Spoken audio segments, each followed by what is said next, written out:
Alors, salut Leïla. Bonsoir Tyrone. Comment vas-tu? Je vais bien et toi? Un plaisir de te recevoir dans notre émission La Causerie. Leïla, une personne assez particulière. Si tu pouvais déjà essayer de te définir en 3 mots pour les personnes qui nous regardent, comment on peut te décrire? Bon, on peut me définir comme une personne passionnée. Passionnée, oui. Une personne qui met le cœur dans tout ce qu'elle fait. Oui, c'était passionné. Déterminée. Et vraiment travailleuse. Je suis vraiment motivée. Disciplinée. Voilà, tu es dans ce registre-là. Et aujourd'hui, on te découvre sur plusieurs formats. Beaucoup ne connaissaient pas, raison pour laquelle il est plus ou moins question aussi de mettre de la lumière sur le potentiel que tu as. Comment c'est venu la connexion avec Sirène Model? Est-ce que c'est grâce à Facebook? Tu as vu le nom Sirène Model, tu as dit bah, je décide de travailler avec eux? Ou bien il y avait déjà entre guillemets quelques attouchements avec Melvin et après bam, on connaît comment ça se passe? Ou bien? Bon, Sirène Model, je pense que je suis dans l'agence depuis le tout début de la création. Waouh! Au début, on n'avait même pas encore de nom, ça ne s'appelait pas encore Sirène Model. C'est en quelle année? Déjà. Là, nous sommes dans les années 2022-2023. D'accord. Et en fait, on avait souvent des petits défilés avec celui qui est aujourd'hui le directeur de l'agence. On avait souvent des petits défilés par-ci par-là. On a défilé pour la première fois avec Vegas. C'était lorsqu'elle organisait la soirée des pétroliers. D'accord, américain. Et après ça, on a eu pas mal de défilés. Et puis après, celui qui est aujourd'hui le directeur de l'agence s'est mis en tête de créer son agence à lui. Une agence, comment dire, avec des termes beaucoup plus conventionnels. Donc, un nom, un logo, une étiquette et tout ce qui va avec. Mais il y a eu plusieurs agences dans Port-Gentil et on va dire plus ou moins tu es resté fidèle parce que c'est depuis le début que tu es dans la maison. Ou voilà, depuis le début, qu'est-ce qui fait, c'est quoi votre particularité? Tu trouves quelle est la différence entre vous et les autres agences? Qu'est-ce qui fait en sorte qu'aujourd'hui, il n'y a que Sirène Model, on va dire plus ou moins au-dessus de la ville de Port-Gentil? Parce que lorsqu'on parle d'agence de mannequinat, on voit plus Sirène Model. Qu'est-ce qui vous démarque des autres? C'est quoi cette particularité qui fait en sorte qu'aujourd'hui, vous êtes le waouh de Port-Gentil? Bon, je pense que notre particularité réside déjà à la particularité de tout un chacun. Parce que chaque membre de cette agence est vraiment singulier en fait. Chacun a son énergie, sa personnalité, son truc en fait. Et je pense que c'est le fait de matcher tout ça. Et non seulement ça, il y a aussi le fait que nous sommes tous des personnes passionnées. On ne regarde pas toujours à l'argent ou au cachet qu'on peut avoir, mais on regarde à ce qui nous unit tous, c'est-à-dire la mode. Pour plusieurs, ce sont des personnes qui ont toujours rêvé d'être mannequins et vu qu'ils ont eu la plateforme, ils se sont vraiment donnés à fond.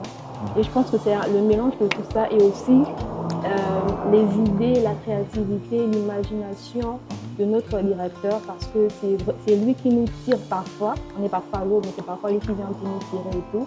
C'est son imagination, sa façon de voir les choses et tout le reste, je pense que c'est... Parlons argent, parlons cachet, parce que c'est un sujet souvent qui bouscule des personnes et j'en ai discuté tout à l'heure avec Jamal. Est-ce qu'aujourd'hui on peut dire qu'avec le mannequinat, tu t'en sors? Bon, pas vraiment. Si je vous dis qu'avec le mannequinat seulement, je m'en sors, c'est que je mens. Parce que déjà le mannequinat ici dans notre pays, ce n'est pas une chose sur laquelle on met un accent particulier, contrairement à ce qui se fait en dehors de nos environs, en dehors du pays.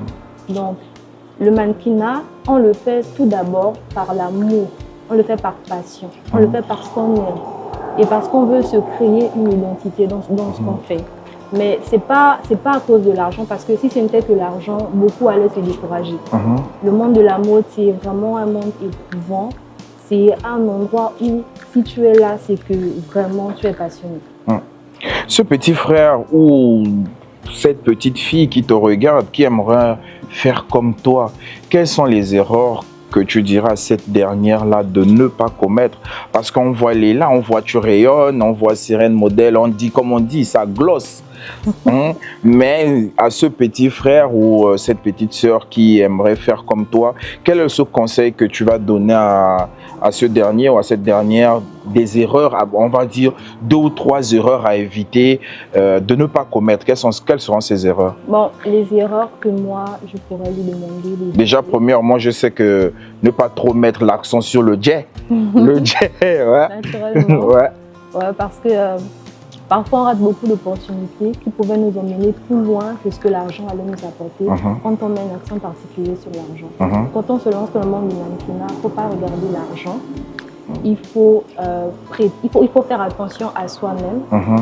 Peu importe l'endroit où on va, il faut vraiment te tenir correctement parce que tu ne sais pas qui te regarde. Il y a beaucoup de personnes qui ont été repêchées par un simple coup d'œil dans la ville, dans la rue. Le recruteur t'a vu, il a aimé ce que tu as dégagé à ce moment-là et il t'a reconnu.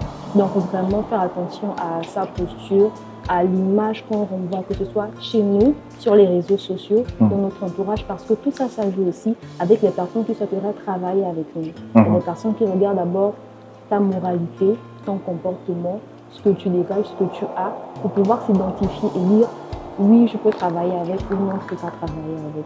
Est-ce que tu penses qu'aujourd'hui, l'éducation joue un rôle dans ce que vous êtes en train de mener à Sirène Modèle? Est-ce qu'une personne qui a un caractère assez fort, l'éducation, bon, on ne va pas dire que l'éducation a raté, mais on va dire, la personne, par exemple, elle a tout le profil nécessaire, belle, grande de taille et tout ce qui va avec, mais l'éducation pose un peu problème. Tu crois que cette personne pourra avoir sa place à Sirène Modèle ou bien l'éducation, c'est aussi un facteur que vous prenez en compte? L'éducation, pardon, c'est aussi un facteur que nous prenons en compte parce que c'est vrai que nous sommes mannequins, mais dans le monde du mannequinat, il n'y a pas que les vêtements, il n'y a pas que les habits.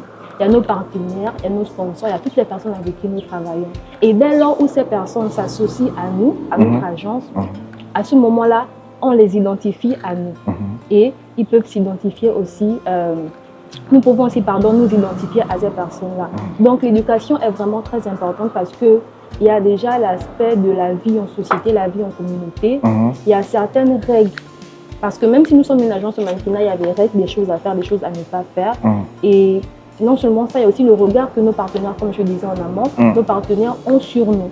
Que ce soit physique ou bien même en ayant un regard, par exemple, par rapport à ce que tu fais sur les réseaux sociaux. Oui, un regard un peu plus proche, un regard un peu plus éloigné, de pouvoir un peu se méfier de tout ça.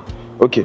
Si tu as des personnes à remercier afin qu'on puisse déjà savoir quelles sont ces personnes, si tu as des personnes à remercier. Les premières personnes, ce sont mes parents. D'accord. Mon papa particulièrement, qui a toujours cru en moi, qui a toujours su me pousser. Et ensuite, il y a Kéfil.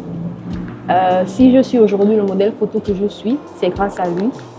Je n'ai jamais postulé pour lui, mais il a su voir le potentiel que j'avais en moi. Il a su voir la détermination et le travail. Et donc, on a commencé une aventure, sans que ce ne soit vraiment une aventure, ça a commencé juste par une simple séance photo. Et puis, on est arrivé jusqu'où nous sommes aujourd'hui. Donc, merci à Kéfil. Merci aussi à Owali Makeup. C'est une maquilleuse avec qui j'ai travaillé et je travaille encore aujourd'hui.